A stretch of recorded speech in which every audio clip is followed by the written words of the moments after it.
খেলাফতের কর্মীরা উপস্থিত হয়েছেন এবং অনেকেই ইতিমধ্যে উপস্থিত হবেন।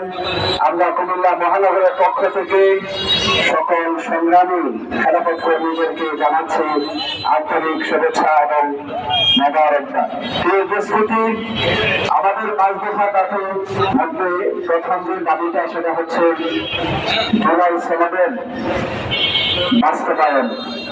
আমরা কিন্তু দুঃখের সাথে জানাচ্ছি যে জুলাই আগস্টে এই গণ অভ্যুত্থানে রক্তস্নাত গণ অভ্যুত্থানে ছাত্র জনতার গণ অভ্যুত্থানে আমরা যে নতুন স্বপ্ন দেখেছি, এই নতুন স্বপ্নের প্রথম যে ধাপ সেটা হচ্ছে জুলাই সনদের বাস্তবায়ন।